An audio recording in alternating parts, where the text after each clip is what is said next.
ताकि हम पहले वो डिस्कस कर लें, फिर हम आगे फर्दर चलते हैं।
ओके जी, अगर क्लियर है तो अब हम आगे फर्दर प्रोसीड करते हैं। जो हमारे पास जो नेक्स्ट है, ये मैं आपके साथ स्क्रीन शेयर करता हूँ।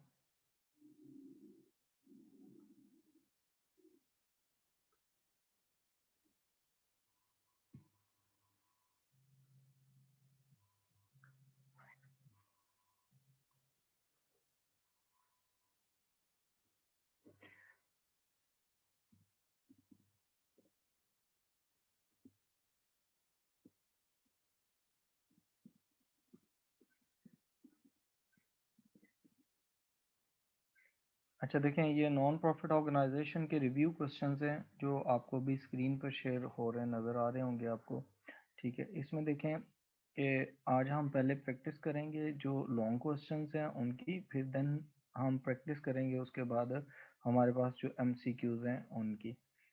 अच्छा देखें, जो नॉन प्रॉफिट ऑर्गेनाइजेशन होती है ना, जो कल मैंने पढ़ाया था, थोड़ा सा उसमें और एडिशन कर देता हूँ कि उसमें जो नॉन प्रॉफिट ऑर्गेनाइजेशन है उसमें एक अकाउंट और बनता है, that is known as receipts and payments accounts. ठीक है, उसे क्या कहते हैं? Receipts and payments account. जो रिसीट्स एंड पेमेंट अकाउंट होता है वो जस्ट लाइक आपका कैश बुक बनता है, जैसे हमारी कैश बुक होती है, या आप कह लें कि कैश का अकाउंट होता है या बैंक का अकाउंट होता है। ठीक हो गया, जिसमें सारी की सारी पेमेंट्स हमारे पास बताई जाती हैं और रिसीट्स बताई, इनकी इंफॉर्मेशन गिवन होती है कि आपकी कितनी पेमेंट्स थी और आपने कितनी रिसीट्स की हैं ड्यूरिंग द ईयर, और वो सारी की सारी कैश वाली होंगी। ठीक हो गया। अब यहाँ पर हम एक सिंपल से क्वेश्चन से पहले स्टार्ट करते हैं, साथ में क्वेश्चन में थ्योरेटिकल एस्पेक्ट्स आएंगे, थ्योरेटिकल एस्पेक्ट्स भी हम साथ में क्लियर करते जाएंगे। ठीक हो गया।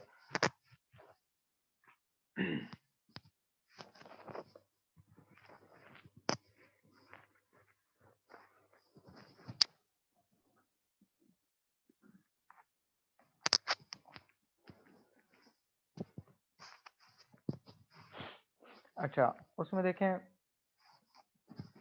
हमारे पास ना जो क्वेश्चन नंबर 1 आपको स्क्रीन पे शो हो रहा है, उसमें देखें उसकी रिक्वायरमेंट देखें। रिक्वायरमेंट में क्या क्या रिक्वायरमेंट है? रिक्वायरमेंट में हमारे पास ये रिक्वायरमेंट्स हैं, उसमें हमारे पास रिक्वायरमेंट जो गिवन है, जो हमारे पास सी है, इसका मतलब है ये एक पहले जो इसका ए पार्ट है वो किसी और चैप्टर से रिलेट कर रहा है। ठीक है, वो नहीं गिवन ए और बी पार्ट। अच्छा, इसमें देखें उसमें गिवन है कि prepare the cafe trading account for the month ending, एक मंथ के लिए बनाना है एंडिंग 30th अप्रैल 2009। ठीक है, when you prepare trading account is just like income statement, और ये आपने बनाना है किसके लिए? कैफेटेरिया के लिए। ठीक है, trading account of cafe for 1 month of April 2009। इसका सबसे पहले तो आप फॉर्मेट बना लें। फॉर्मेट में हमारे पास जो फॉर्मेट बनता है, first of all you record the net sales. ठीक है, आपके पास नेट सेल्स कितनी है, लेस उसमें से आप करते हैं cost of sales. Cost of sales आप माइनस करते हैं, तो कॉस्ट ऑफ सेल्स जो है उसकी कैलकुलेशंस कैसे होती हैं? ओपनिंग स्टॉक आपके पास कितना इन्वेंट्री का, प्लस आपने परचेजेस कितनी की हैं, माइनस रिटर्न आउटवर्ड्स कितनी है, ठीक है, प्लस कैरेज इनवर्ड, आपने जो कैरेज पे किया है, गुड्स परचेज की है कैफे की उसके लिए, ठीक है, और माइनस क्लोजिंग स्टॉक, उसको माइनस कर लेंगे और रिमेनिंग आपके पास आ जाए, यहाँ पर आपके पास आ जाएगा ग्रॉस प्रॉफिट और ग्रॉस लॉस। ठीक हो गया। इसके लिए हम प्रिपेयर करेंगे टू कॉलम्स, ठीक है, इंटरनल कॉलम होगा और एक्सटर्नल कॉलम होगा जहां पर हम वैल्यूज लिखेंगे। उसके बाद हमारे पास आता है यहाँ पर ना,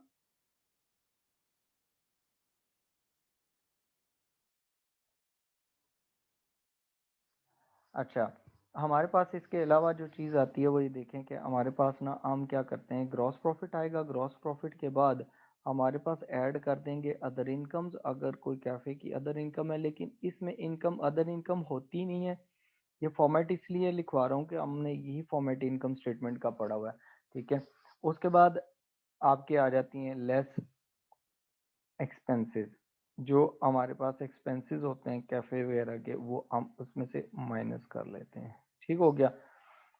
उसके बाद उसने कहा है कि रेनफोर्ड स्पोर्ट्स क्लब, आपके पास रेनफोर्ड स्पोर्ट्स क्लब है, keeps a full set of double entry system and prepares monthly accounts, वो मंथली अकाउंट्स प्रिपेयर कर रहे हैं। कहता है summarise receipts and payments account, receipts and payment account given है ये वाला, ठीक है, ये आपके पास ना कैश और बैंक का अकाउंट ही है, ठीक है, कैश एंड बैंक अकाउंट, आप ये समझ लें कि this is your bank account, ठीक है। कहता है फॉर द मंथ ऑफ अप्रैल 2009, अप्रैल 2009 की उसमें वैल्यूज गिवन है कि कितनी कैश रिसीव की है और कितनी कैश है उसमें आपने पेमेंट की है। अच्छा, उसके बाद देखें इसको रीड कैसे करना है, देखें आपके पास balance brought down is given on the debit side, इसका मतलब है ये आपके पास बैंक बैलेंस स्टार्ट पे था, फिर आपने कैफे टेकिंग्स की, कैफे टेकिंग्स का मतलब है कि ये आपके पास ना सेल्स हैं, कैश सेल्स हैं, ठीक हो गया। तो कैफे से बैंक में पैसे डिपॉजिट हो गए, ठीक है, वो है 9850। उसके बाद डोनेशंस आए हैं $50 के, ठीक है। उसके बाद उसने कहा है कि आपके पास ना यहाँ पर जो ये जो है पेमेंट्स हुई हैं, पेमेंट फॉर द परचेजेस, आपने कैफे की परचेज की उसके लिए पेमेंट की है, ये सारी पेमेंट्स गिवन है on the credit side. Additional information given है, उसमें देखें एडिशनल इंफॉर्मेशन में मंथ का स्टार्ट 1 अप्रैल है और मंथ का एंड 30 अप्रैल है, वो गिवन है। इसमें इन्वेंट्री की वैल्यूज गिवन है, ट्रेड पेबल्स की वैल्यू गिवन है और साथ में कैफे के फिक्सचर्स हैं, नॉन करंट एसेट्स हैं, ठीक है। करंट एसेट्स इन्वेंट्री है, ट्रेड पेबल्स करंट लाइबिलिटीज हैं और आपके पास ट्रेड कैफे फिक्सचर्स है, नॉन करंट एसेट की वैल्यू एट द स्टार्ट और and of the month given है। उसके बाद उसने कहा है कि आपको एडिशनल इंफॉर्मेशन भी दे दी और आपको कहा है कि आप इसकी प्रिपरेशन करें, ठीक है। अब देखें क्वेश्चन आप रीड करते जाएं स्टार्ट से और उनकी वैल्यूज को लिखते जाएं। सबसे पहले आप रिसीट्स एंड पेमेंट अकाउंट पे आ जाएं। रिसीट्स एंड पेमेंट्स अकाउंट जब आप प्रीपेड करते हैं तो उसमें उसने कहा है कि कैफे टेकिंग्स जो हैं वो आपकी 9850 है, ये आपकी सेल्स हैं, ठीक है, ये आपकी क्या है, कैश सेल्स है।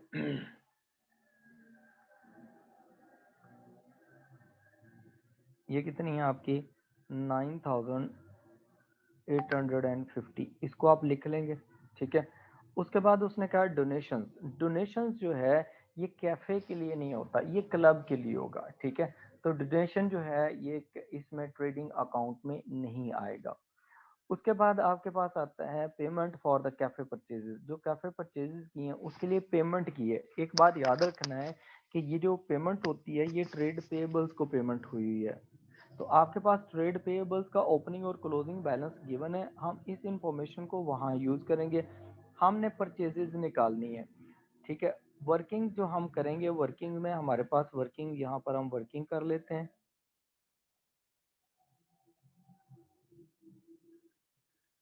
ठीक है। वर्किंग में first of all we are going to find out the purchases, ठीक है। तो परचेजेस को फाइंड आउट करने के लिए what will we do, we will prepare trade payables account, trade payables account, trade payables का जब आप अकाउंट प्रिपेयर करेंगे तो ट्रेड पेबल्स की ओपनिंग वैल्यू भी गिवन होगी, क्लोजिंग भी गिवन होगी। जब आपने पेमेंट करनी है, आपने 4320 की पेमेंट की है, तो इसकी जर्नल एंट्री होती है trade payables account debit and bank account credit. ठीक है, तो हम ट्रेड पेबल्स का अकाउंट प्रिपेयर कर रहे हैं, तो this value will be here on the debit side. You will write down this on the debit side of account trade payable, क्योंकि ये एंट्री क्या होगी, trade payables account debit, bank account credit.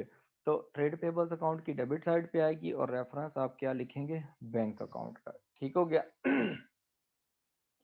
उसके बाद आपके पास जनरल एक्सपेंसेस है, general expenses है ये क्लब के। ठीक है, उसमें अगर इंफॉर्मेशन दी होगी आगे कि कैफे के इतने एक्सपेंसेस उसमें डालने, तो फिर हम उसको डाल लेंगे, अदरवाइज ये सारे के सारे क्लब के एक्सपेंसेस हैं जो इनकम एंड एक्सपेंडिचर अकाउंट में जाएंगे। Repairs to the cafe fixtures, जो कैफे फिक्सचर्स हैं उनको आपने रिपेयर किया है, तो ये तो कैफे का एक्सपेंस है। रिपेयर अगर हेड क्लब की कोई चीज हो ना, जो स्पोर्ट्स क्लब है उसकी कोई चीज रिपेयर हो, तो फिर हम उसको एक्सपेंडिचर्स में डालेंगे, इनकम एंड एक्सपेंडिचर अकाउंट में। क्योंकि रिपेयर हो रही है कैफे के किसी चीज की, कैफे के एसेट की, तो कैफे के एक्सपेंसेस उसके जो ट्रेडिंग अकाउंट होगा या इनकम स्टेटमेंट होगी उसमें जाके लिखेंगे रिपेयर्स। रिपेयर्स फॉर ये आपके रिपेयर्स टू कैफे फिक्सचर्स, ये कितनी है रिपेयर्स टू कैफे फिक्सचर्स हैं, वो आपके पास आ रही हैं। यहाँ पर हम इंटरनली लिखेंगे, हो सकता है इसकी एडजस्टमेंट भी आगे हो, 165 की ब्रैकेट स्टार्ट करके।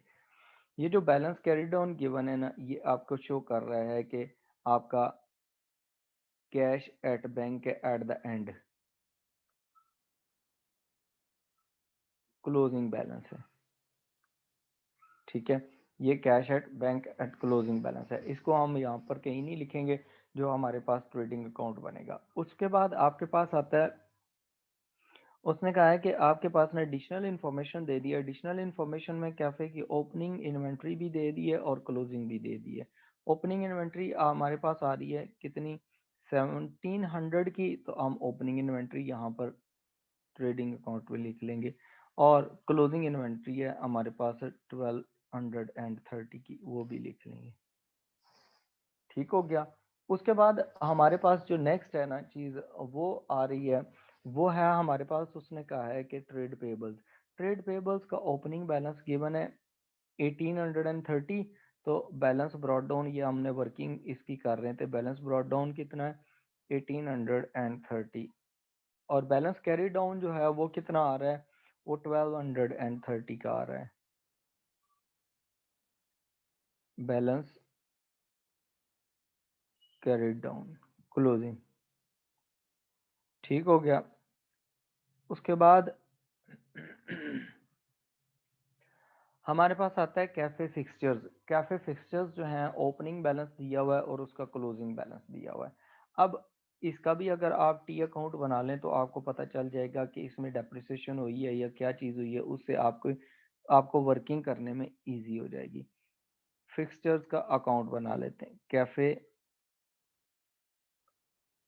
Fixtures account, debit side, credit side. ठीक है, अब यहाँ पर देखें कैफे फिक्सचर्स की ओपनिंग वैल्यू है, बैलेंस ब्रॉड डाउन है, वो हमारे डेबिट एसेट है, तो balance brought down will be debit balance कितना है 5450, और जो बैलेंस कैरी डाउन है वो कितना है, balance carry down will be 5400। ठीक हो गया।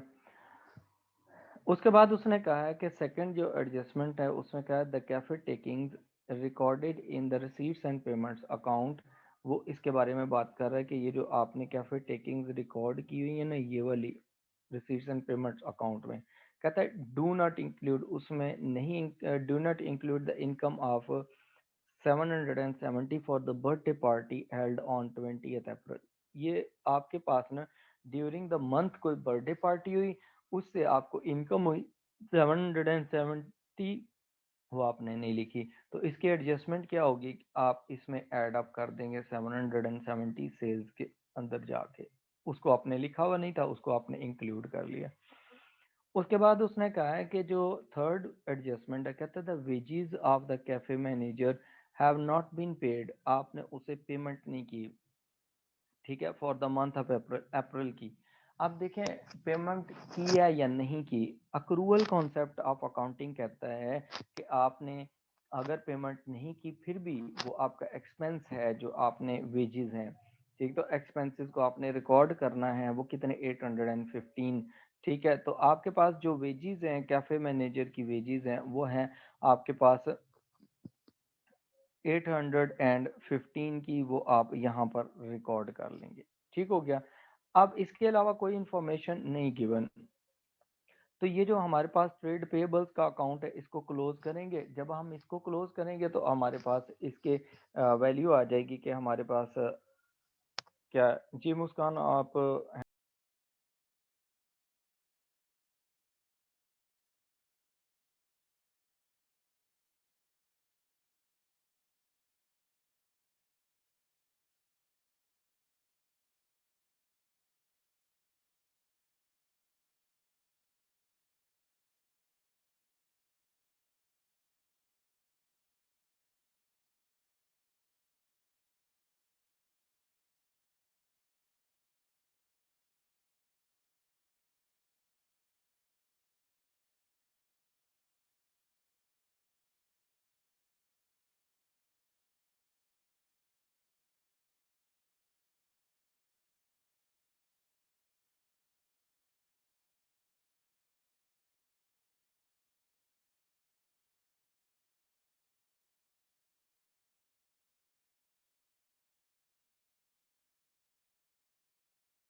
पास आ रही हैं 4320, ठीक है, प्लस हमारे पास 1470, ये हमारे पास आती है 5790, 5790, ठीक है, उसमें से आप माइनस कर लें 1830 की जो वैल्यू गिवन है क्रेडिट साइड पे, तो परचेजेस आ गई आपके पास 3960 की, ये वैल्यू है आपके परचेजेस की, इसको हम ऊपर लिख लेते हैं 3960, 3960 ये वैल्यू आ गई, ठीक हो गया। परचेजेस की वैल्यू आपने फाइंड आउट कर ली, फिर हमारे पास फिक्सचर्स का कोई परचेज नहीं हुआ, कुछ सेल नहीं हुआ, इसका मतलब है डेबिट साइड हमारे पास है 5450 की, यही टोटल में लिखेंगे 5450, और इसमें से ये 5400 माइनस कर लेंगे तो रिमेनिंग डिफरेंस आ जाता है हमारे पास 50 का, दिस इज डेप्रिसिएशन, ठीक है। तो डेप्रिसिएशन आपके पास कितनी आ गई, डेप्रिसिएशन आपके पास आ गई है $50 की, ठीक हो गया। अब देखें इसके अलावा कोई एडजस्टमेंट्स जो हैं वो क्वेश्चन में नहीं गिवन, हम अब ट्रेडिंग अकाउंट जो है उसको क्या कर देंगे, क्लोज करेंगे। अब देखें जो हमारे पास सेल्स है, नेट सेल्स है, वो कितनी होगी, इन दोनों को आप ऐड अप कर लें। अब दोनों को आप ऐड अप करेंगे तो आपके पास ये आ जाएगी जो सेल्स हैं, तो वो सेल्स कितनी आ जाती हैं, ऐड करें 9850 प्लस उसमें आपने ऐड अप करने हैं 770, टोटल बनेगी आपकी 10,620 सेल्स, ठीक हो गया। ये आपके पास आ गई सेल्स। अब इसमें आपने क्या करना है, नेट सेल्स, उसके बाद रिटर्न्स कुछ भी नहीं है। अब आपके पास ना जो परचेज कॉस्ट ऑफ सेल्स है उसमें भी रिटर्न आउटवर्ड्स कुछ नहीं है, और उसके बाद कैरेज इनवर्ड्स भी कुछ नहीं है। ओपनिंग क्लोजिंग स्टॉक गिवन है। 1700 में आप 3960 ऐड करें और माइनस कर दें 1230 तो आपके पास जो आंसर आएगा वो आ जाएगा 4430 का। ठीक हो गया। अब आप सेल्स में से कॉस्ट ऑफ सेल्स माइनस कर दें तो आपके पास 6190 के आपके पास आ जाएंगे ग्रॉस प्रॉफिट। ठीक हो गया। ग्रॉस प्रॉफिट कितना है? 6190 का। अच्छा, एडजस्टमेंट्स जो है वो हमारे पास कुछ भी नहीं है। रिपेयर्स का एक्सपेंस है एज इट इज, आप एक्सटर्नल कॉलम इंटरनल कॉलम में लिख लें 165 का। 815 के आपके वेजेस हैं कैफे मैनेजर की, और आपके पास $50 की डेप्रिसिएशन है। तो टोटल आपका एक्सपेंस बनता है, इन तीनों को आप ऐड अप करें तो ये आपके पास बनता है 1030 ये आपका आ गया। अब इसमें से जो अदर इनकम है वो तो है ही कोई नहीं, ठीक है, वो जीरो है। तो आपके पास 6190 में से आप ये एक्सपेंसेस माइनस कर लें तो आपके पास यहाँ पर प्रॉफिट आ जाएगा, नेट प्रॉफिट। ये जो नेट प्रॉफिट आएगा ये आपके क्लब की इनकम हो जाएगी। ठीक है, ये सोर्स ऑफ इनकम है एक, आपके जो एक्स्ट्रा जो ट्रेडिंग एक्टिविटीज करता है क्लब। ठीक है, यहाँ तक क्लियर है? अच्छा, इसमें कोई क्वेश्चन में कोई मसला हो यहाँ तक, ठीक है, तो पूछ लें। अगर if you have any problem with this question, ठीक है, पूछ लें यहाँ पर, फिर आगे फर्दर हम प्रोसीड करें। ठीक है।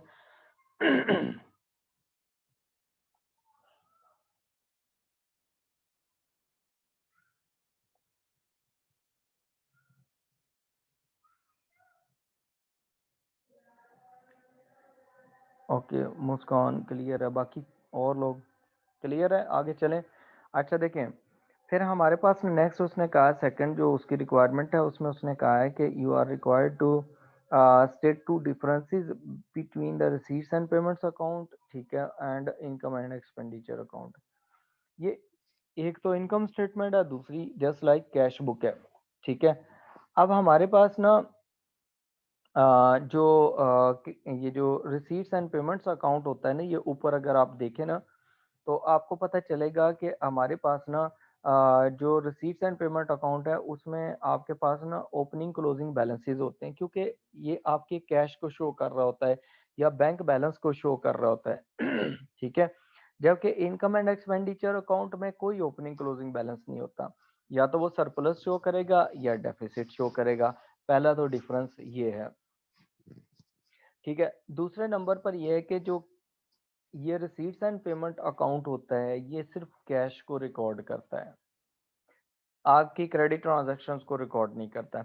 जबकि इनकम एंड एक्सपेंडिचर अकाउंट में आप cash transaction plus non cash transaction वो भी सारी रिकॉर्ड करते हैं। जैसे कि डेप्रिसिएशन हो गया, अभी हमने देखा, तो वो भी इनकम एंड एक्सपेंडिचर अकाउंट में भी आ सकता है कि अगर आपका एक नॉन करंट एसेट है वो क्लब का है तो फिर उसमें जाएगा। ये तो कैफेटेरिया का हमारा एसेट था तो उसकी डेप्रिसिएशन भी कैफे को ही चार्ज की है। अगर क्लब का एसेट होगा तो क्लब को उसकी डेप्रिसिएशन चार्ज होगी इनकम एंड एक्सपेंडिचर में अकाउंट में एज एन एक्सपेंडिचर।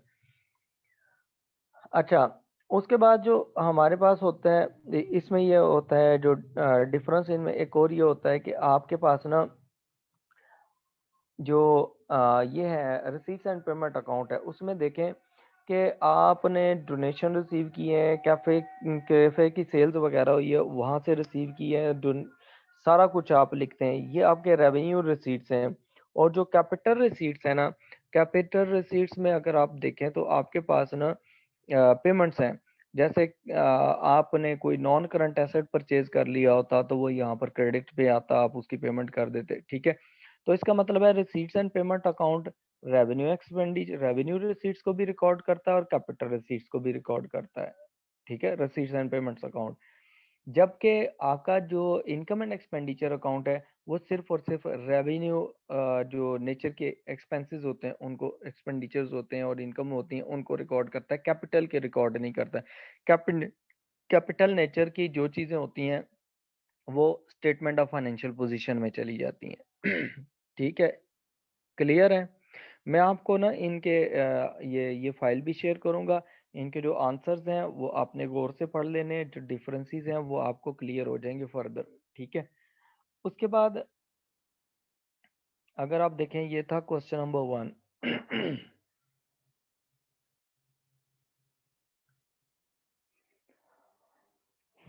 अच्छा, उसके बाद हम अगर क्वेश्चन नंबर 2 पे जाते हैं, तो क्वेश्चन नंबर 2 में देखें कि हमारे पास उसने क्या चीज़ें दी हुई हैं। उसमें उसने कैश बुक दी है। ये जो कैश बुक है ना, ये आपके रिसीट्स एंड पेमेंट्स अकाउंट ही है, ठीक है? कि आपकी रिसीट्स कितनी है और पेमेंट्स कितनी है, ये उसका अकाउंट है, रिसीट्स एंड पेमेंट अकाउंट। कहता है treasurer of Sandsbury sports club did not keep full accounting records, ठीक है? उनके पास पूरा अकाउंटिंग रिकॉर्ड नहीं है कंप्लीट। 1 मिनट होल्ड कीजिएगा।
सॉरी, अच्छा, यहाँ पर यह है कि उसके पास ना कंप्लीट रिकॉर्ड नहीं है, ठीक है?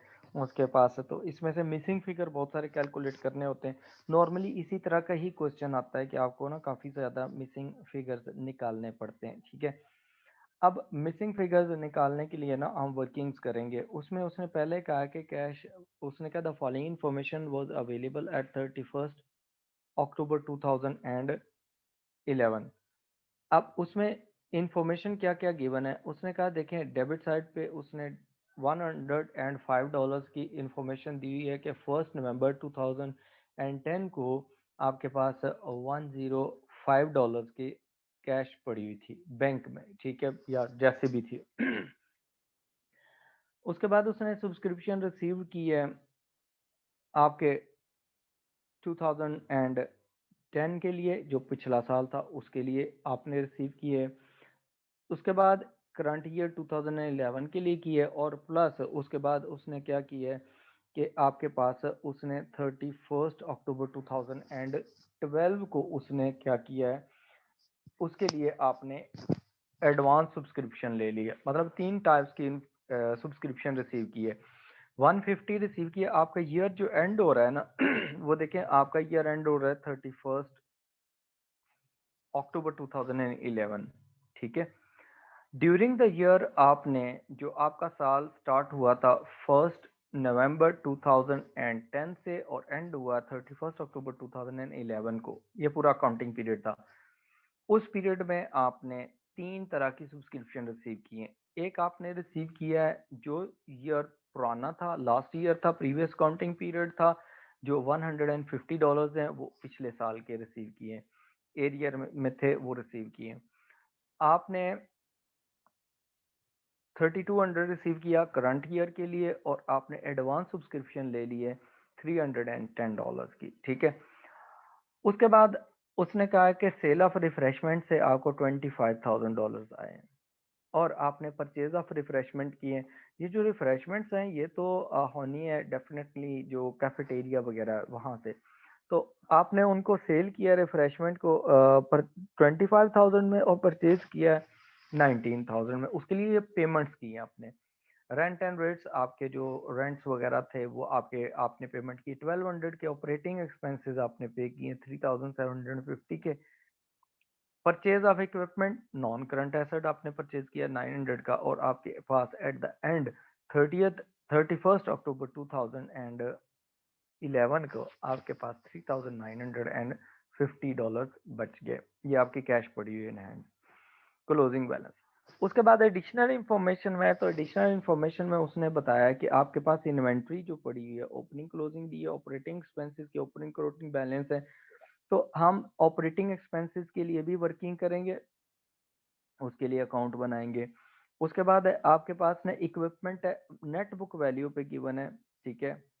उसके बाद सब्सक्रिप्शन इन एडवांस थी और सब्सक्रिप्शन इन एरियर थी, ये भी ओपनिंग क्लोजिंग बैलेंसेस दे दिए। उसने कहा है कि आगे सेकंड एडजस्टमेंट उसने कहा है additional information, subscription not collected for the year for the year ended 31 October 2010 are to be considered as is irrecoverable and 31st October 2011।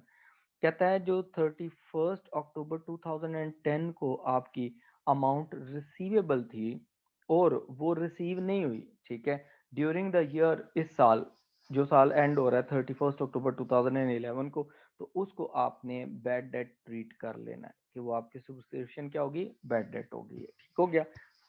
सबसे पहले उसने कहा है कि you are required to find out accumulated fund at 1st November 2010, ठीक है। ये आपके पास आ गया ओपनिंग accumulated फंड जो 1 नवंबर 2010 को था, ओपनिंग accumulated फंड। ये हमने कल पढ़ा था accumulated फंड क्या होता है। जो हमारे पास कैपिटल हम कैलकुलेट करते थे उसमें प्रॉफिट मेकिंग ऑर्गेनाइजेशन में, यहाँ पर उसको हम accumulated फंड का नाम देते हैं। जब हम accumulated फंड कैलकुलेट करेंगे ओपनिंग, तो इसके लिए कैलकुलेशंस के लिए हमारे पास ओपनिंग एसेट्स में से ओपनिंग लायबिलिटीज माइनस कर लें। ये कॉन्सेप्ट कौन सा है, ये कॉन्सेप्ट अकाउंटिंग इक्वेशन का है, ठीक है। अकाउंटिंग इक्वेशन जो होती थी उसमें क्या होता था कि आपके पास assets are equal to capital plus liabilities है, capital plus liabilities, and if you want to calculate the capital, आप क्या करेंगे, कैपिटल कैलकुलेट करने के लिए आप एसेट्स में से लायबिलिटीज को माइनस करेंगे। लायबिलिटीज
ने ओपनिंग बैलेंस, ये आपकी लायबिलिटी थी 175 की, वो हम इसमें से माइनस कर लेंगे। और सब्सक्रिप्शन इन एरियर, ये आपके एसेट्स हैं, आपने रिसीव करने, ठीक है, कि आपने इतने सब्सक्रिप्शन रिसीव करनी थी साल के स्टार्ट में, एरियर थी, तो वो आपकी बनती है 270। अच्छा, ये आपके पास आ गया, एसेट था, इसको ऐड करेंगे, सॉरी। और उसके बाद आपके पास ओपनिंग कैश कितनी थी, वो कैश ऊपर गिवन है कैश बुक में, ठीक है। ओपनिंग कैश 105 की, तो ये भी आपका एसेट था, इसको भी आप ऐड कर लेंगे। तो कैलकुलेशन करें कि आपके पास सब्सक्रिप्शन कितनी निकलती है, इसमें से कैलकुलेट करें एक्यूमुलेटेड फंड कितना आ गया। एक्यूमुलेटेड फंड आपका बनेगा, ये सारी वैल्यूज ऐड करें और उसमें से 175 ही एक लायबिलिटी है जो आपने माइनस करनी है, तो आपके पास ये बनता है 5700 की वैल्यू, ठीक है। ये आपका एक्यूमुलेटेड फंड है ओपनिंग। सेकंड, ये आपका हो गया part A of question number 2, ठीक है।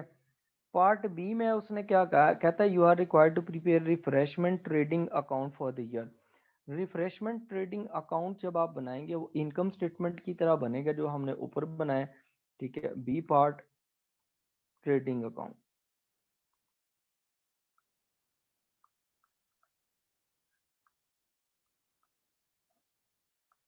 रिफ्रेशमेंट का,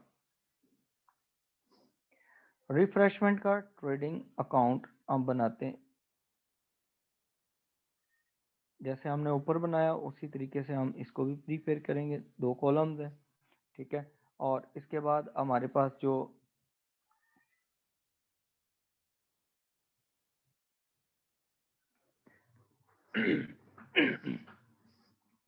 नेट सेल्स लिखेंगे सबसे पहले, we will write down net sales, वो कितनी है, उसमें लेस करेंगे हम cost of sales.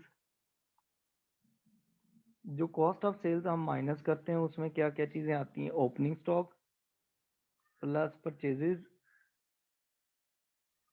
Minus return outwards,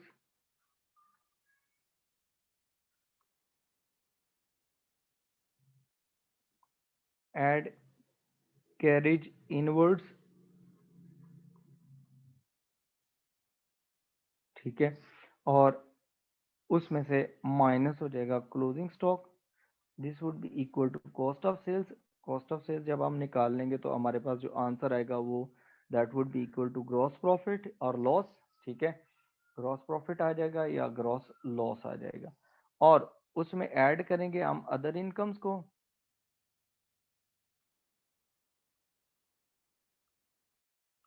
ठीक है। और लेस करेंगे हम एक्सपेंसेस को या ऑपरेटिंग एक्सपेंस, ठीक हो गया। अब यहाँ देखें हमारे पास ना जो इन्फॉर्मेशन गिवन है ना उसके अकॉर्डिंगली हमारे पास जो इन्फॉर्मेशन गिवन है वो हम उसके मुताबिक ही यहाँ पर प्रिपरेशन कर लेते हैं। अच्छा, सबसे पहले तो आप ये देखना है आपने ना कि आपकी जो इनकम्स हैं वो कहाँ कहाँ से आ रही हैं, रिफ्रेशमेंट की, इस एरिया की, ट्रेडिंग अकाउंट की, ठीक है।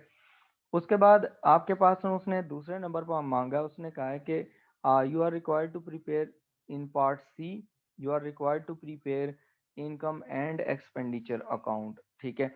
इनकम एंड एक्सपेंडिचर अकाउंट आपने बनाना है, ठीक है। अब यहाँ देखें इनकम एंड एक्सपेंडिचर अकाउंट जब हम बनाएंगे वो भी मैं इधर ही नीचे बना लेता हूँ कि इनकम एंड एक्सपेंडिचर अकाउंट कितना है। इनकम एंड एक्सपेंडिचर अकाउंट, ठीक है, ये पार्ट सी है। अब इसमें इनकम एंड एक्सपेंडिचर अकाउंट में भी आपने 2 ही कॉलम बना लेने, इसके प्रिपेयर कर लेने, ठीक है। ऊपर आपने हेडिंग दे देना इनकम का, ठीक है, आपकी इनकम कहाँ कहाँ से आएगी। और नीचे आपने इसमें से एक्सपेंडिचर्स माइनस कर लेने, ठीक है, लेस एक्सपेंडिचर्स।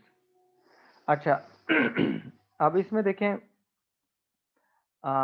हमारे पास ना जो क्वेश्चन है उसमें चीज़ें ऊपर से हम रीड करते जाते हैं और हम उनको लिखते जाते हैं। पहले नंबर पर तो आप देखें कि आपके पास में जो इंफॉर्मेशन गिवन है ना, वो है ओपनिंग, ये कैश बुक में ये जो ओपनिंग बैलेंस की वैल्यू गिवन है वो हमें नहीं चाहिए। अब वो हमने ओपनिंग जो क्यूमुलेटेड फंड है उसमें जो नोट डाउन कर ली है। फिर हमें चाहिए सब्सक्रिप्शन की इंफॉर्मेशन। तो सब्सक्रिप्शन जो होती है इसके लिए आपको करनी पड़ेगी वर्किंग। ठीक है, सब्सक्रिप्शन के लिए क्या करनी पड़ेगी? वर्किंग। तो वर्किंग हम यहाँ पर कर लेते हैं,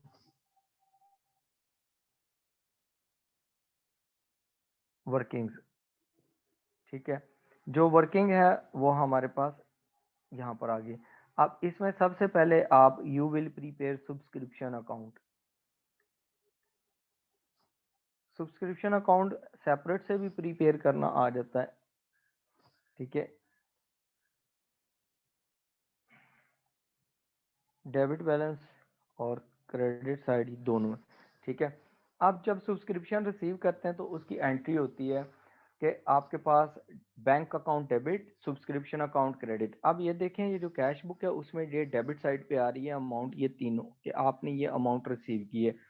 150 प्लस 3200 प्लस 310।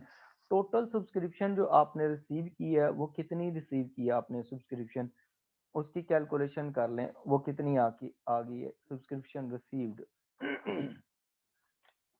ठीक है, वो 150 प्लस 3200, 150 प्लस 3200 प्लस आपके पास आ गई 310। ये आपने टोटल 3660 की सब्सक्रिप्शन रिसीव की है। तो जो सब्सक्रिप्शन का अकाउंट बनाएंगे उसमें subscription account debit, sorry, bank account debit और subscription account credit. It means subscription account में क्रेडिट साइड पे आ जाएगी अमाउंट जो आपने रिसीव की है 3660। This would B subscription receive, और बैंक का रेफरेंस दे देंगे या कैश का रेफरेंस दे देंगे जो आपने कैश रिसीव की है। ठीक हो गया। उसके बाद आपके पास जो इंफॉर्मेशन है उसने कहा सेल ऑफ रिफ्रेशमेंट है। जो रिफ्रेशमेंट सेल हो रही है वो है आपके पास किसका है वो रिफ्रेशमेंट, ये आपके पास है सेल हुई है। ठीक है, आपके पास जो सेल हो रही है ना उसको आपने कहाँ लिखना है, ट्रेडिंग अकाउंट में। तो सेल हो रही है आपके पास 25,000 की, वो आप ब्रैकेट में लिख लें, अगर कोई एडजस्टमेंट होगी तो हम उसमें कर लेंगे। सेल ऑफ रिफ्रेशमेंट भी आपके पास आ गई। उसके बाद रिफ्रेशमेंट आपके पास जो कैश बुक है ना उसकी जो क्रेडिट साइड है उसमें गिवन है परचेज ऑफ रिफ्रेशमेंट। आपने जो परचेज की है ना रिफ्रेशमेंट, वो कितने की परचेज की है वो देखें। अच्छा, इसमें ना आपके पास ना एक चीज देखें, जो पहला क्वेश्चन था ना उसमें यह था कि आपको ट्रेड पेबल की ओपनिंग क्लोजिंग बैलेंसेस दिए हुए थे। इसका मतलब है कि आप क्रेडिट पे परचेज करते हैं और फिर पेमेंट कुछ कर देते हैं। तो वहां से हम ट्रेड पेबल्स का अकाउंट बनाया था टू फाइंड आउट परचेजेस। ठीक है, लेकिन यहाँ पर आप नहीं बनाएंगे क्योंकि आपके पास उसने कहीं पर भी ट्रेड पेबल्स फॉर रिफ्रेशमेंट नहीं दिया हुआ ओपनिंग क्लोजिंग बैलेंस। इसका मतलब है कि सारी की सारी जितनी भी परचेजेस होती हैं वो कैश में हो रही हैं। वो किस में हो रही हैं? कैश में। तो आपके पास जो परचेजेस हैं यहाँ पर वो कितनी है, 19,000 की। ये आप यहाँ पर परचेजेस के सामने लिख लें, ट्रेडिंग अकाउंट में 19,000 की आपकी परचेजेस होगी। ठीक हो गया। उसके बाद आपके गिवन है, उसने दिया हुआ क्वेश्चन में उसने कहा है कि rent and rates. Rent and rates जो है उसके लिए आपके ओपनिंग या क्लोजिंग कोई बैलेंस नहीं गिवन। ठीक है, उसके लिए ओपनिंग या क्लोजिंग कोई बैलेंस नहीं गिवन। तो जो रेंट एंड रेट्स होंगे उनके लिए आप क्या करेंगे, उनके लिए आपने इसकी कहाँ लेके जाएंगे, उसने ये नहीं बताया कि रेंट एंड रेट्स किसके हैं। ठीक है, क्या ये कैफे के हैं, अगर या रिफ्रेशमेंट एरिया के हैं। अगर बताए होते तो फिर हम इसे एक्सपेंसेस में लिखते हैं। अदरवाइज ये रेंट एंड रेट्स जो पेमेंट हुई है ये सारी की सारी आपके पास इनकम एंड एक्सपेंडिचर्स में लिख दी जाएगी।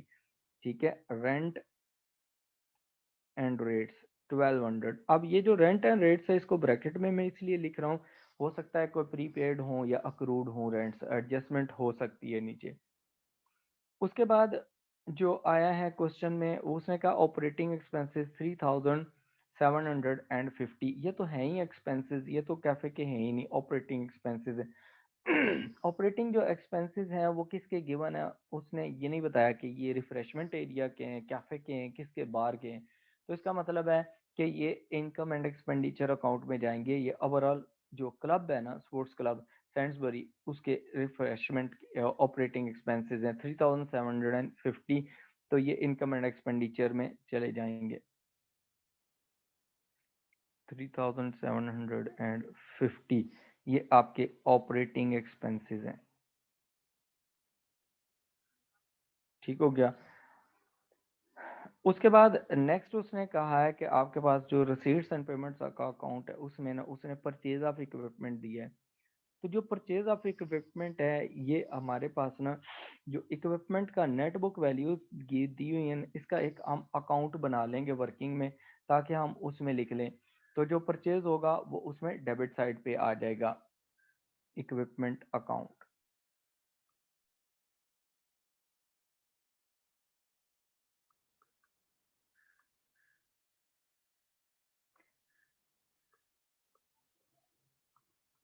ठीक है।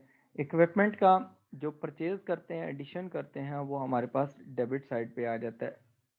ठीक है, ये न्यू आपने परचेज किया इक्विपमेंट, कितने का, 900 का। तो इसके लिए एंट्री क्या होती है, equipment account debit, bank account credit. तो इक्विपमेंट का जो टी अकाउंट बनेगा उसमें ये डेबिट साइड पे आ जाएगा, जबकि जो बैंक कैश बुक है उसमें वो क्रेडिट साइड पे आ रहा है। ठीक है। उसके बाद उसने क्लोजिंग बैलेंस दे दिया है। क्लोजिंग बैलेंस हमारे पास ये बैलेंस शीट में चला जाएगा, जो हम इसके लिए बनाएंगे नॉन प्रॉफिट ऑर्गेनाइजेशन की। ठीक है। अच्छा, उसके बाद उसने कहा है कि हमारे पास एडिशनल इंफॉर्मेशन में ओपनिंग इन्वेंट्री दे दी है, मटेरियल रिफ्रेशमेंट्स की, और क्लोजिंग भी दे दी है। ठीक है। तो अब हम इनको यहाँ पर पुट कर लेंगे कि ओपनिंग इन्वेंट्री आपके पास कितनी थी रिफ्रेशमेंट की, वो 2200 थी। क्लोजिंग इन्वेंट्री आपकी 700 पड़ी हुई है। इसका मतलब है आपकी इन्वेंट्री जो है वो डिक्रीज हो गई है। ठीक हो गया। 700 माइनस हो जाएगा, 2200 ऐड हो जाएगा। अब उसके बाद है आपके पास ऑपरेटिंग एक्सपेंसेस। ऑपरेटिंग एक्सपेंसेस के लिए हमारे पास ना यहाँ पर हम उसका अकाउंट बना लेते हैं। अच्छा, इसके लिए दिया हुआ था ऑपरेटिंग एक्सपेंसेस का, इसका हम अकाउंट बना लेते हैं यहाँ पर ना, इसकी भी वर्किंग कर लेते हैं। ये वर्किंग 1 थी, ये वर्किंग नंबर 2 है, और वर्किंग नंबर 3 हमारे पास है ऑपरेटिंग एक्सपेंसेस की। जब ओपनिंग क्लोजिंग बैलेंस दिया हुआ है तो हम इसके लिए क्या कर लेंगे, हम यहाँ पर वर्किंग कर लेंगे। अच्छा देखें, ऑपरेटिंग एक्सपेंसेस ओपनिंग प्रीपेड थे, मतलब एसेट था, और क्लोजिंग जो है वो अक्रूड है 250 से।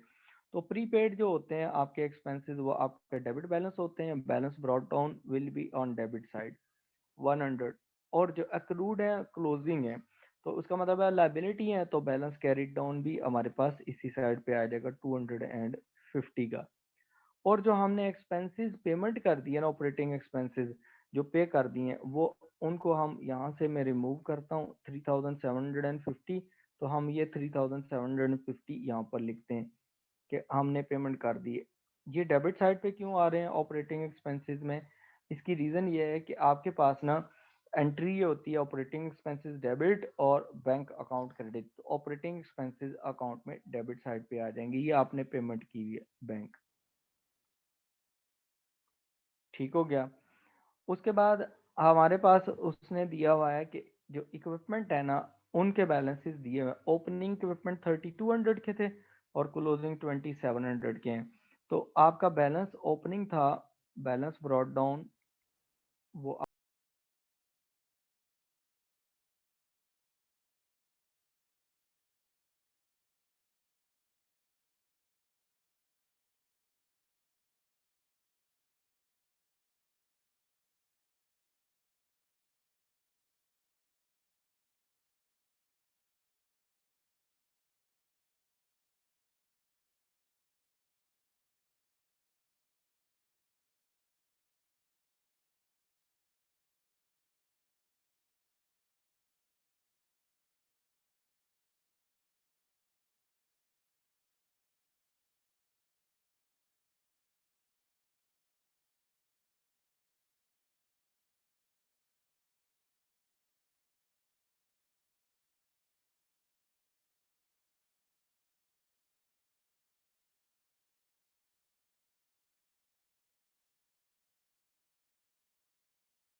सब्सक्रिप्शन इन एरियर साल के स्टार्ट में जो एंड पे है, सॉरी, वो है 90।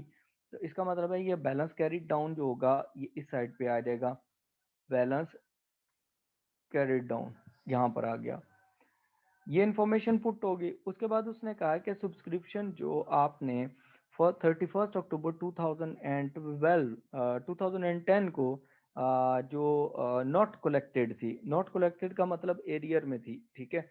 ये कौन सी सब्सक्रिप्शन की बात कर रहा है जो एरियर में थी साल के स्टार्ट में, वो है ये वाली 270। कहता है जो उसमें से आपको नहीं मिलेगी वो आपकी क्या हो जाएगी, बैड डेट्स हो जाएंगी। यहाँ देखें ये इंफॉर्मेशन रिलेट कर रही है आपकी, ये वाली आपने 270 रिसीव करनी थी और आउट ऑफ 270 आपको सिर्फ 150 मिला है, ठीक है। तो रिमेनिंग अमाउंट कितनी आपकी बैड डेट्स हो जाएंगे। तो आपके बैड डेट्स कितने कितने से हो गए कि साल के स्टार्ट में आपने इन जो सब्सक्रिप्शन रिसीव करनी थी वो रिसीव करनी थी 270, लेकिन उसमें से 150 सिर्फ मिले हैं ड्यूरिंग द ईयर। तो इसका मतलब है रिमेनिंग जो है वो आपके बनते हैं 120, ये आपके बैड डेट्स हो गए। तो बैड डेट्स जो होते हैं वो सब्सक्रिप्शन अकाउंट में क्रेडिट साइड पे जाएंगे, ठीक है। वो कहाँ जाएंगे, सब्सक्रिप्शन अकाउंट में क्रेडिट साइड पे ये सब्सक्रिप्शन अकाउंट में ये क्रेडिट साइड पे चले गए, ये आपके हो गए बैड डेट्स। और बैड डेट्स की दूसरी जो चीज होती है वो रिपोर्ट होते हैं एक्सपेंसेस में। कहाँ पर रिपोर्ट होते हैं वो, एक्सपेंसेस में। तो यहाँ पर जो क्लब के एक्सपेंडिचर्स होंगे उसमें जाके रिपोर्ट हो जाएंगे बैड डेट्स,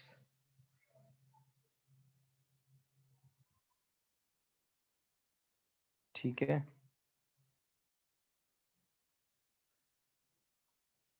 120 के ये हो गए, ठीक हो गया।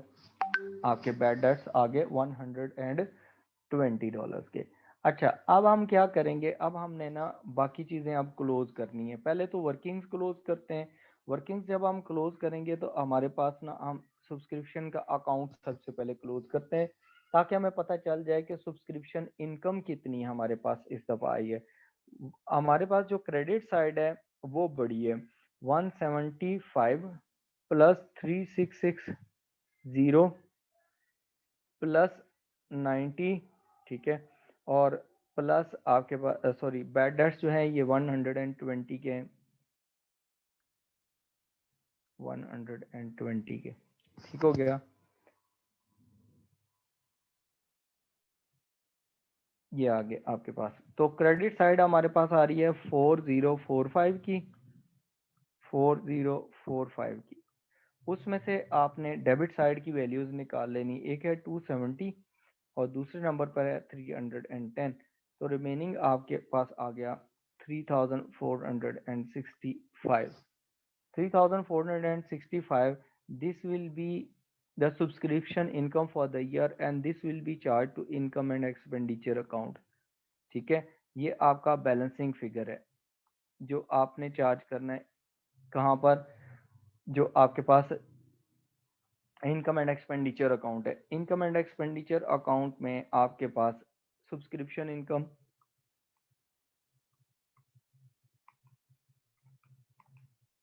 ठीक है, वो आपके पास आ रही है 3465 की, ठीक हो गया।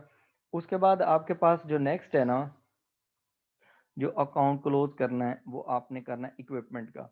इक्विपमेंट देखें डेबिट साइड ग्रेटर है 3200 प्लस 900, 4100, 4100 दोनों साइड पे लिखें और उसमें से 4100 में से आप माइनस कर लें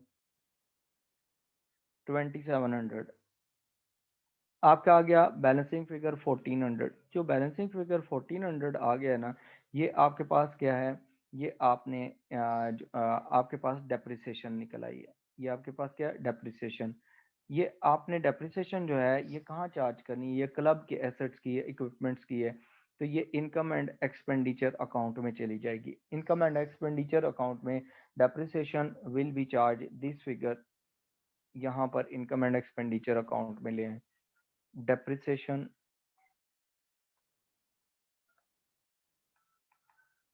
1400, ये आपकी आ गई, ये हमने यहाँ पर लिख लिया। बैड डेट्स में भी और कोई एडजस्टमेंट नहीं है, ये भी इधर वैल्यू आ जाएगी। फिर हमारे पास आते हैं ऑपरेटिंग एक्सपेंसेस, के साल के ऑपरेटिंग एक्सपेंसेस कितने थे। ऑपरेटिंग एक्सपेंसेस में अगर देखें तो 100 डेबिट साइड पे है, प्लस 3750 सारी वैल्यूज ही डेबिट साइड पे हैं, और प्लस 250 4100। तो 4100 आप इस अकाउंट को क्लोज करेंगे तो आपके पास 4100 बैलेंसिंग फिगर आएगा। This balancing figure will go to income and expenditure account, ये भी आपका बैलेंसिंग फिगर है, ठीक है। 4100 ये भी आपके पास इनकम एंड एक्सपेंडिचर अकाउंट में चला जाएगा, एक्सपेंसेस में 4100, ठीक हो गया।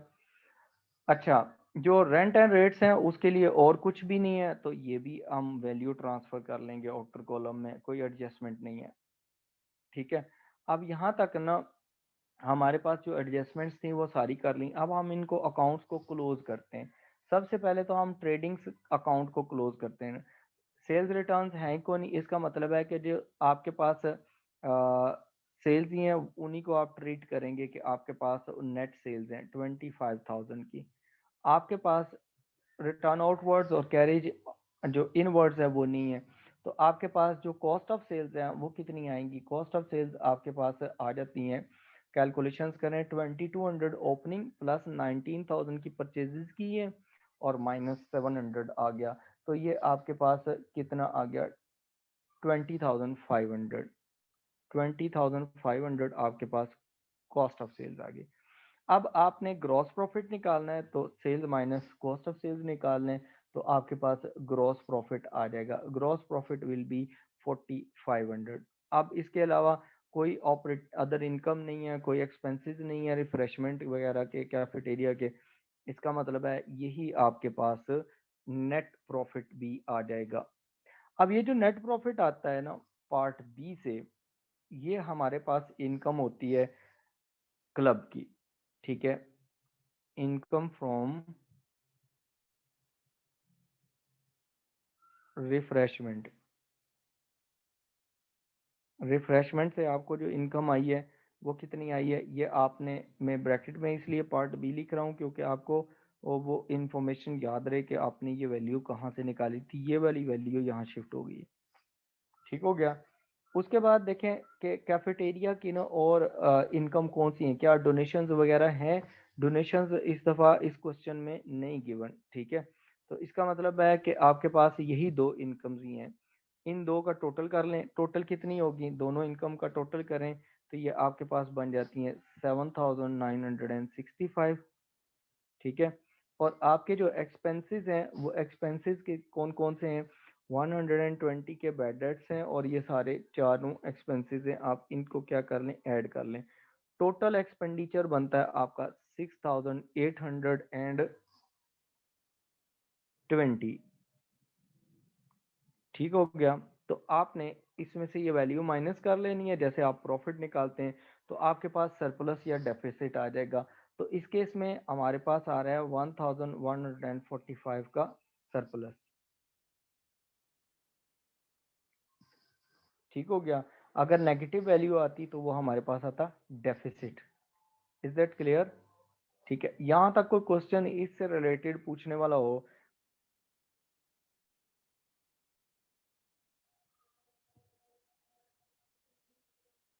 आपने ऑपरेटिंग स्टेटमेंट जो है ना, trading account, income and expenditure account, ये पैरेलल बनाना है, ठीक है। फिर आपने क्वेश्चन शुरू करना है, वन बाय वन आपने फाइंड आउट सर्च करके नहीं क्वेश्चंस करने हैं, वो आप उस अदरवाइज वो सॉल्व नहीं होगा आपसे। क्वेश्चन नंबर डी देखें, इसकी सॉरी रिक्वायरमेंट डी, उसने कहा state section of the Standsbury sports club balance sheet at 31st October 2009 in which subscription paid in advance will appear, give the reason. देखें जो सब्सक्रिप्शन एडवांस होती है ना, ये आपका मतलब है कि आपने अगले साल की 31st October 2011 को नेक्स्ट ईयर की सब्सक्रिप्शन ले ली है, फॉलोइंग ईयर की।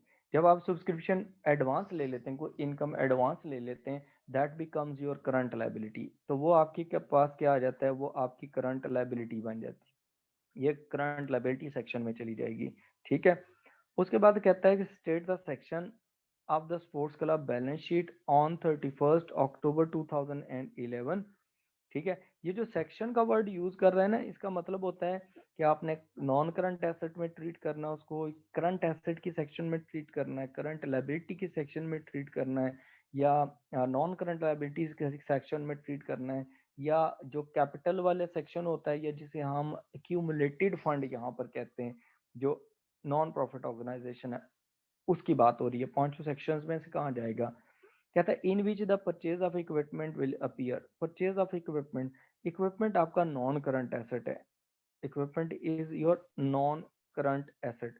तो जो नॉन करंट एसेट होता है उसको आप कहाँ पर लिखते हैं? वो आपके पास स्टेटमेंट ऑफ फाइनेंशियल पोजीशन में आपके पास नॉन करंट एसेट के सेक्शन में आ जाएगी ये वैल्यू। ठीक है, इज दैट क्लियर? अब आपने क्या करना है, अब आपने ना ये वाले क्वेश्चंस जो हैं नेक्स्ट अटेम्प्ट करने हैं। तो अब जो नेक्स्ट कल क्लास होगी हमारी, उसमें आपने जो इसमें प्रॉब्लम्स होंगी वो आपने मुझसे डिस्कस करनी है। फिर हम कल एक नया टॉपिक करेंगे। टोटल इसमें जो क्वेश्चंस हैं वो 6 हैं, out of 6 we have done 2। अब मैं आपके पास आपके साथ में एक और डॉक्यूमेंट शेयर करता हूँ जिसमें हम एमसीक्यूज करते हैं।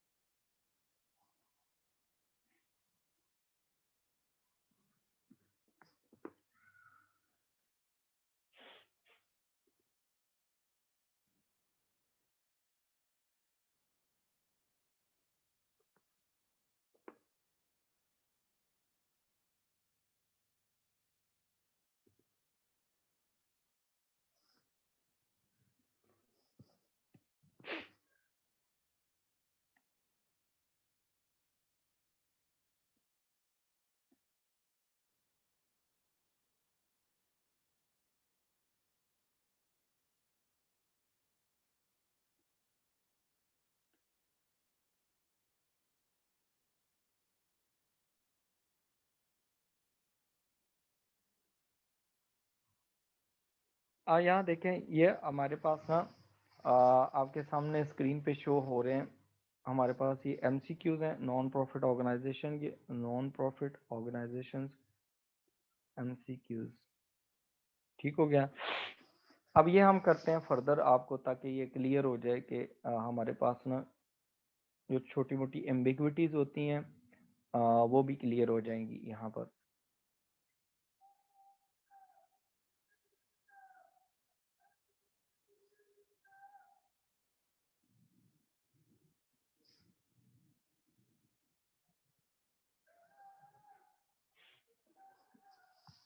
अब यहाँ देखें, जो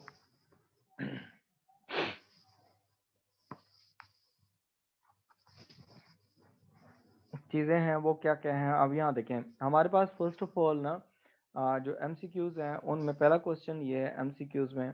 उसने कहा है कि what is the amount charge for the rent to the income and expenditure account for 1996। ठीक है, उसके लिए इंफॉर्मेशन दी हुई है कि इस साल एक्सपेंस कितना आपने चार्ज करना है इनकम एंड एक्सपेंडिचर अकाउंट में एज एन एक्सपेंडिचर। किसके लिए? रेंट के लिए। कहता है social clubs receipts and payments account, यानी कि उसका जो रिसीट्स एंड पेमेंट अकाउंट है, कैश बुक है, for 1996 showed the rent paid के पेमेंट कितनी हुई है? 4000 की। ऑन 1 जनवरी 1996 साल के स्टार्ट में रेंट ओड, जो कि लाइबिलिटी थी, ओड का मतलब है पेएबल था, एट द स्टार्ट 800 का था, and 31 December 1996 rent owed by the club. Owed का मतलब अगेन पेएबल था 31 दिसंबर को। अच्छा, अब हमने निकालना है, जब इसको सॉल्व करना है ये क्वेश्चन, देखें कि क्वेश्चन नंबर जो 1 है ये कैसे सॉल्व होगा। आपने रेंट अकाउंट प्रिपेयर करना है, rent account, debit side, credit side. पहली इंफॉर्मेशन है, उसने कहा रेंट पेमेंट आप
एसेट ऐड होगा। अगर वो क्रेडिट साइड पे होता ना, हमारे पास रिसीट्स एंड पेमेंट्स अकाउंट का क्रेडिट बैलेंस ओपनिंग होता, तो इसका मतलब था हमने बैंक से ओवरड्राफ्ट करवाया, तो वो लाइबिलिटी होती, वो हम उसमें से माइनस कर देते। Is that clear Murtaza? अच्छा, उसके बाद देखें आपके पास ना जो नेक्स्ट क्वेश्चन है वो कौन सा क्वेश्चन है, उसे रीड करें क्वेश्चन को जरा। नेक्स्ट क्वेश्चन हमारे पास है कि which of the following is similar to the club's receipts and payment account. कहता है कि ये जो नीचे चार अकाउंट्स गिवन है, चार स्टेटमेंट्स गिवन है, कहता है कौन सी है जो इनकम एंड एक्सपेंडिचर अकाउंट से सिमिलैरिटी रखती है। वेलकम मुर्तजा। अच्छा, उसमें देखें रिसीट्स एंड पेमेंट्स अकाउंट, मैंने आपको बताया था कि जो नॉन प्रॉफिट ऑर्गेनाइजेशन है उसमें रिसीट्स एंड पेमेंट अकाउंट जो होती है ना, ये कैश बुक की तरह होती है। कैश बुक में हम दो अकाउंट इकट्ठे ही बना रहे होते हैं, कैश का अकाउंट और बैंक का अकाउंट। तो हमारे पास इसमें option B is the correct option. ठीक हो गया। उसके बाद आप देखें आपके पास जो नेक्स्ट क्वेश्चन है वो क्या है। उसने कहा है कि आपके पास ना where will this item appear, ये आइटम कहाँ पर अपीयर होगा। कहता है during the year orchestral society bought $10,000 of the new musical instruments. जो इंस्ट्रूमेंट्स होते हैं ये आपके पास होते हैं इक्विपमेंट्स। ठीक हो गया। ये आपके होते हैं नॉन करंट एसेट्स। ठीक है, नॉन करंट एसेट्स पहली बात है अपीयर होंगे कहाँ पर, बैलेंस शीट में। आपने इसको कहाँ पर लेके जाना है, स्टेटमेंट ऑफ फाइनेंशियल पोजीशन में, या आप उसको बैलेंस शीट लिखेंगे स्टेटमेंट ऑफ फाइनेंशियल पोजीशन में। लेकिन जब उसने कहा पेइंग बाय चेक, तो जब चेक के थ्रू आप पेमेंट करते हैं तो इसका मतलब है कि आप कैश बुक में लिखेंगे, और कैश बुक यहाँ पर कौन सी है, receipts and payment account non profit organisation में। तो फिर ऑप्शन कौन सी, ए ऑप्शन उसने कहा only balance sheet, balance sheet में खाली नहीं होगा क्योंकि पेमेंट भी हुई है। Option A is wrong, income and expenditure account में आएगी ही नहीं क्योंकि ये एक्सपेंस थोड़ी है, ये तो कैपिटल एक्सपेंडिचर है, यानी कि नॉन करंट एसेट है, इसलिए आप इसमें उसको रिकॉर्ड नहीं कर सकते। थर्ड में मैं इनकम एंड एक्सपेंडिचर अकाउंट दिया, इसलिए ये ऑप्शंस जो तीनों हैं ये रॉन्ग होगी। रिसीट्स एंड पेमेंट अकाउंट यानी कि कैश बुक में आएगा, प्लस बैलेंस शीट, दोनों जगहों पे आएगा। Non current assets balance sheet में, और रिसीट्स एंड पेमेंट्स अकाउंट में क्रेडिट साइड पे चला जाएगी ये अमाउंट। Is that clear? उसके बाद आपके पास क्वेश्चन नंबर 4 है। उसने कहा information about the club is given. उसने कहा कि आपने subscription received during the year आपने किए हैं, subscription owing at the start of the year थी, और subscription owing at the end of the year, and you are required to find out what is the amount of subscription shown in the income and expenditure account. तो हम इसके लिए क्या करेंगे, हम subscription account prepare कर लेते हैं। Subscription income account, subscription income account जब हम प्रिपेयर करेंगे तो उसने कहा कि आपने ड्यूरिंग द ईयर जो पे किए, तो जब सब्सक्रिप्शन पे होती है एंट्री क्या होती है, डेबिट बैंक अकाउंट। आपने सॉरी जो सब्सक्रिप्शन रिसीव की है मेंबर्स ने पे की है, ठीक है, क्लब के जो मेंबर्स है ना, आपके पास आपने बैंक अकाउंट डेबिट कर दिया जब आपने सब्सक्रिप्शन रिसीव की, बैंक अकाउंट डेबिट। और क्रेडिट में आपने क्या किया, और बैंक में यहाँ पर ना जो नॉन प्रॉफिट ऑर्गेनाइजेशन है उसमें रिसीट्स एंड पेमेंट अकाउंट में जाती है, पेमेंट ट्रीटमेंट होती है। अच्छा, बैंक अकाउंट डेबिट हो गया, और क्रेडिट में आपके पास क्या हो गया, आपकी सब्सक्रिप्शन इनकम, ये आपके पास क्रेडिट होगी 12,000 से। We are preparing subscription account, तो सब्सक्रिप्शन अकाउंट में ये क्रेडिट साइड पे अमाउंट जानी चाहिए 12,000, यहाँ हम 12,000 लिखेंगे, और रेफरेंस क्या लिखेंगे, बैंक अकाउंट, यहाँ पर आपका बैंक अकाउंट आ गया। ठीक है। उसके बाद उसने कहा सब्सक्रिप्शन एरियर में थी, ओइंग थी, यानी कि मेंबर्स ने सब्सक्रिप्शन अभी नहीं दी थी, तो ये तो आपका एसेट हुआ, balance brought down, opening balance, balance brought down asset हो गया कि आपने रिसीव नहीं की हुई थी, रिसीवेबल थी। और एट द एंड आपकी सब्सक्रिप्शन जो है वो आपके पास आ गई, बैलेंस कैरी डाउन 800। ठीक हो गया। अब देखें आपके ना यहाँ पर आगे 12,800 क्रेडिट साइड पे, 12,800 यहाँ पर भी क्रेडिट साइड पे आ गया। उसमें से आपने डेबिट साइड वाली 1200 अमाउंट निकाल दी, तो आपके पास जो आंसर आएगा वो सब्सक्रिप्शन रिसीव्ड, वो आपके आ जाएगी, सब्सक्रिप्शन होगी फॉर द ईयर। ठीक है, निकालें कितना बैलेंस आता है, 12,800 माइनस 1200, तो ये आ जाएगा 11,600। ठीक है, this will be go to income and expenditure account. ठीक है, ये आपकी सब्सक्रिप्शन इनकम आ गई। तो 11,600 जो है ये आपका आंसर होगा ऑप्शन ए। क्वेश्चन नंबर 5 कहता है what is similar to the club's accumulated fund. Club के एक्यूमुलेटेड फंड से सिमिलर है कैपिटल अकाउंट। अभी मैंने जो क्वेश्चन पढ़ाया था आपको सेकंड क्वेश्चन, उसमें भी मैंने बताया था कि जो एक्यूमुलेटेड फंड है वो आपके पास क्या कैपिटल अकाउंट से ही होता है।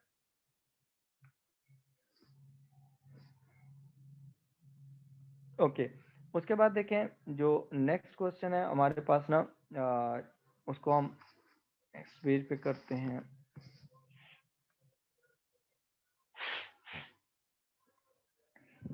क्वेश्चन नंबर 6 देखें। अब इसमें देखें क्वेश्चन नंबर जो 6 है ना, उसने कहा है the table shows the information relating to the subscription income of the club for the financial year. ठीक है, आपको टेबल ने सब्सक्रिप्शन इनकम आपको डिटेल दे दी है।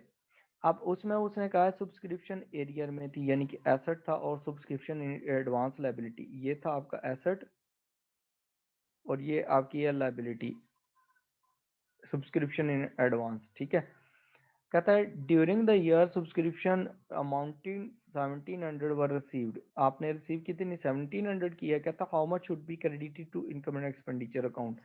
इसके लिए भी आप क्या करेंगे, income and expenditure account prepare करेंगे। ठीक है, आपने सॉरी सब्सक्रिप्शन अकाउंट प्रीपेयर करेंगे, सब्सक्रिप्शन इनकम अकाउंट,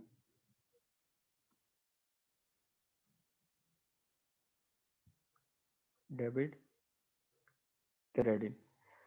अब यहाँ देखें सब्सक्रिप्शन 1 जनवरी को 31 दिसंबर को, ओपनिंग बैलेंस क्लोजिंग बैलेंसेस दिए। ओपनिंग बैलेंसेस में देखें आपके पास सब्सक्रिप्शन इन एरियर थी, इसका मतलब था ये आपका एसेट था, बैलेंस ब्रॉट डाउन, और एसेट का बैलेंस होता है डेबिट हमेशा, ये है 100। और उसके बाद सब्सक्रिप्शन इन एडवांस थी स्टार्ट में, वो 300, इसका मतलब है this that was your liability eight the start, balance brought down आपका कितना था 300। ठीक हो गया। उसके बाद नेक्स्ट देखें, उसने कहा कि subscription in arrear eight the end of the year, वो है आपके पास बैलेंस कैरी डाउन आ जाएगा, बैलेंस कैरी डाउन कितना आ जाएगा 150 का। उसके बाद सब्सक्रिप्शन उसने कहा है कि आपके पास ना जो एट द एंड था, eight the end of the year, वो आपके पास सॉरी ये 150 मैंने रॉन्ग साइड पे लिख दिया, बैलेंस कैरिड डाउन इधर आएगा because this is asset, balance carried down. ठीक है, इन एरियर 150 की आपने रिसीव करना है, ये क्रेडिट साइड पे आएगा, और सब्सक्रिप्शन जो एडवांस में ली क्लोजिंग अगले साल के लिए, वो आपकी डेबिट साइड पे आ जाएगी अकाउंट में। ड्यूरिंग द ईयर आपने जो सब्सक्रिप्शन रिसीव की है वो 1700 की है, तो जर्नल एंट्री आपने क्या की होगी, bank account debit, subscription account credit. Debit में आपने बैंक किया होगा 1700 से, और क्रेडिट में आपने सब्सक्रिप्शन इनकम कर दी होगी, ये आपके पास 1700। तो ये जो 1700 क्रेडिट हो रहा है ना, हम सब्सक्रिप्शन अकाउंट में इसको क्रेडिट साइड पे लिख देंगे 1700। ठीक हो गया, और हमारे पास यहाँ पर क्या आ जाएगा, बैंक अकाउंट के we have received this amount. अब हम इस अकाउंट को क्लोज करेंगे। जब हम इसको अकाउंट को क्लोज करेंगे सब्सक्रिप्शन के, तो क्रेडिट साइड हमारे पास क्या है, क्रेडिट साइड हमारे पास ग्रेटर है। टोटल करें क्रेडिट साइड 1700 प्लस 300, टोटल 2000, और 2000 प्लस 150, 2150 ये आ जाएगी, और 2150 यहाँ पर ये आ गई। ठीक हो गया, उसमें से आपने 300 डेबिट साइड वाले माइनस कर लेने, तो आपके पास जो बैलेंसिंग फिगर आएगा वो कितना आता है, वो देखें आपके पास कितना आएगा, वो आपके पास आएगा 1850 का। ठीक हो गया। ये जो 1850 के है ये आप इनकम एंड एक्सपेंडिचर अकाउंट में बैलेंसिंग फिगर को शो करेंगे एज एन इनकम। ठीक है, 1850 D option is the correct option. ठीक है, उसके बाद नेक्स्ट देखें, उसमें उसने कहा है कि आपके पास ना question number 7, what is the purpose of receipts and payments account. Receipts and payments account का पर्पस क्या है वो आपने बताना है। ठीक है, रिसीट्स एंड पेमेंट्स अकाउंट के पर्पसेस जो हैं वो क्या है, कैश बुक के तौर पर काम करती है, एज अ कैश बुक। ठीक है, तो उसमें वो कहता है टू कैलकुलेट द प्रॉफिट। नहीं, प्रॉफिट तो है होता ही नहीं है आपके पास ना, जो नॉन प्रॉफिट ऑर्गेनाइजेशन है उसमें प्रॉफिट होते ही नहीं है, ये पहली चीज गलत है। उसने calculate the revenue from the income generating activities, ये भी नहीं है। रेवेन्यूज कैलकुलेट करना, रेवेन्यू कैश में भी हो सकता है, क्रेडिट में भी हो सकता है। ठीक है, और उसके लिए नहीं यूज होती। कहता है to show the cash transactions for the period, cash transaction जितनी भी होती हैं उसको शो किया जाता है, क्योंकि receipts and payment account is just like a cash book. इसका मतलब है option C is the correct option. Option D में वो कहता है to show the surplus of the income and expenditure. Surplus जो होता है ये इनकम एंड एक्सपेंडिचर अकाउंट में जाके शो होता है, वो उसका पर्पस होता है इनकम एंड एक्सपेंडिचर अकाउंट का, तो कैश बुक में ये नहीं आता। उसके बाद क्वेश्चन इसमें जो ऑप्शन सी है that is the correct option. ठीक है, देन क्वेश्चन नंबर 8, उसने कहा what is the total net income for the year. Net income कितनी है फॉर द ईयर वो आपने बतानी है। ठीक है, net income for the year आप कैसे कैलकुलेट करते हैं उसने कहा है कि आपके पास ना जो डाटा दिया हुआ है ना वो क्या क्या चीजें, कौन कौन सी चीजें के गिवन है। एक तो आपके पास उसने कहा सब्सक्रिप्शन है, ठीक है, ये इनकम है। सेल ऑफ रिफ्रेशमेंट है, परचेजेज ऑफ रिफ्रेशमेंट है, ओपनिंग क्लोजिंग इन्वेंट्री, इसके लिए आप ट्रेडिंग अकाउंट बना लेंगे। ठीक है, इनकम एंड एक्सपेंडिचर अकाउंट जो होता है ना उसमें जो इनकम वाली सेक्शन है उसमें क्या क्या आएगा। इनकम वाली सेक्शन में आपके पास एक सब्सक्रिप्शन इनकम आ जाएगी, वो 8000 गिवन है, वो एज इट इज लिख लें। जो दूसरी है ना आपकी ट्रेडिंग एक्टिविटी, उसके लिए आप ट्रेडिंग अकाउंट बना लें। ठीक हो गया, ट्रेडिंग अकाउंट में पहली चीज उसने दे दी है सेल्स। सेल्स कितनी है जी आपकी, वो 4000 की है। ठीक हो गया, उसके बाद आपने इसमें से लेस करनी है कॉस्ट ऑफ सेल्स।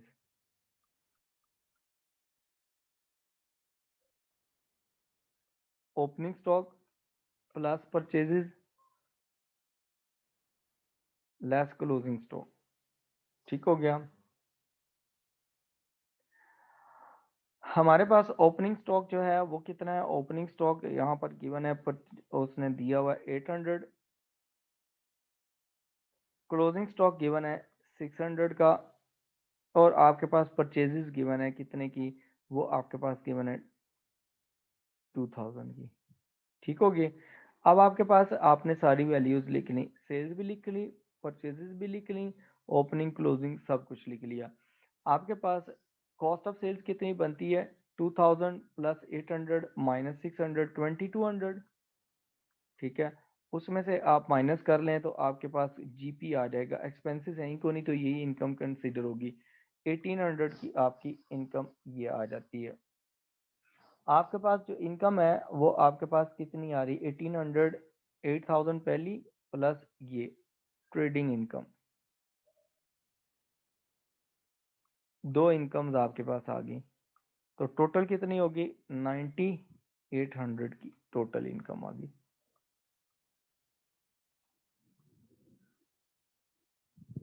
ठीक है, इज दैट क्लियर। ठीक है, उसके बाद है क्वेश्चन नंबर 9 देखें, उसने कहा कि how much will be shown for rent in the club's receipts and payment account for the year. इसका मतलब है कि आपने कैश पेमेंट कितनी की है वो निकाल के बताएं फॉर द ईयर एंडेड 31 दिसंबर। उसने कहा financial year of A drama club ends at 31st December. The club rents a theater at annual rent of 3600. ठीक है, उसका रेंट कितना है, एनुअल रेंट कितना है उसका, 3600 का रेंट गिवन है। उसने कहा है कि आपके पास ना on 1st January the rent accrued amounted to 300 and during 2001 total 4500 was paid। अच्छा देखें, रेंट अकाउंट बनाने की ज़रूरत ही नहीं है क्योंकि उसने बता दी है कि रेंट पेड कितना है। तो रिसीट्स एंड पेमेंट्स अकाउंट में जो कैश पेमेंट होगी वही जाएगी। तो आपके पास जो ऑप्शन डी होगी that was the correct option. ठीक है, वो क्या है, आपकी करेक्ट ऑप्शन है ऑप्शन डी। क्लियर है यहाँ तक? उसके बाद उसने कहा है कि at the end of the club's financial year the same sum member subscription